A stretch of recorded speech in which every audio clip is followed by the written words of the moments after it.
kan lagi ada laporan perselingkuhan FS pengakuan nikah siri Inara Lusli dengan Ihsanul Fahmi Bang. Nah pertanyaannya nih Bang, secara hukum apakah laporan dugaan perselingkuhan dan perzinahan masih relevan jika belakangan pihak terlapor mengaku sudah nikah siri?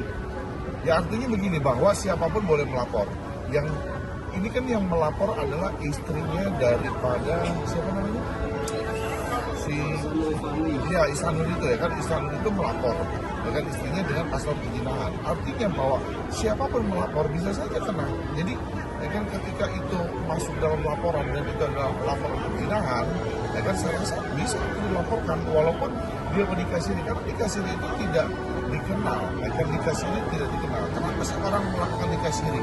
Pasti ada sebabnya. Kalau misalkan semuanya dalam keadaan normal, pasti juga nggak akan mau melakukan nikah siri. Terus ini Bang, apakah nikah siri dapat menjadi alasan pembelaan atau alasan pembenar terhadap laporan perzinahan dalam KUHP Bang? Kan jelas bahwa nikah siri itu kan tidak tercatat di dalam lembaran negara. Ya kan artinya bahwa Undang-Undang Perkawinan Nomor 1 Tahun 74 kan yang tercatat di negara itu yang diakui. Jadi nikah siri kan nggak bisa kan beralasan kan untuk mengelabui hukum bahwa dia telah melakukan nikah siri. Tapi nikah siri itu diperbolehkan dalam ajaran Islam, karena ajaran Islam itu kan artinya bahwa kita mengenal dengan poligami, kita boleh berpoligami. Untuk menghindari zina, maka dari itu kan boleh dilakukan nikah siri. Batasannya Bang, batasan legalitas nikah siri di mata hukum Indonesia, terutama terkait dampaknya pada laporan pidana seperti perzinahan. Ya dampaknya ya itu tadi, karena nikah siri itu kan tidak terdata, belum diakui secara hukum. Yang diakui secara hukum adalah nikah agama dan nikah sipil.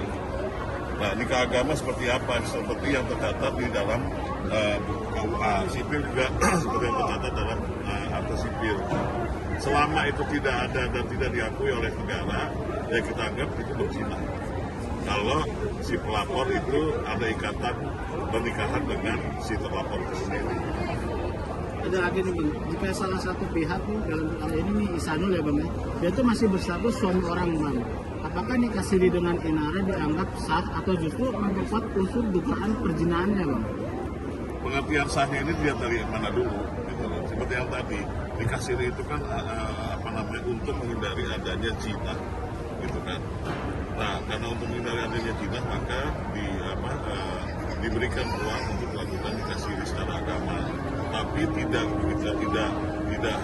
berarti itu tidak bisa dilanjutkan, itu harus dilanjutkan ke kantor urusan agama untuk disahkan. Ada lagi Bang, dalam undang-undang perkawinan dan KUHP Bang, bagaimana posisi hukum seorang pria menikah siri tanpa seizin istri sah? Terus apakah ini termasuk poligami ilegal atau masuk ranah pidana Bang? Iya. Kalau secara agama dulu ya, kalau secara agama nikah siri itu sah, baik tanpa izin atau seizin. Tapi secara negara dalam prakteknya harus izin pengadilan, tapi syarat berpoligami. Tapi akan tetapi dalam hukum pidana ini masih debatable, karena dalam undang-undang perkawinan itu pernikahan dianggap sah apabila dijalankan sesuai dengan agama dan kepercayaan masing-masing. Seperti itu.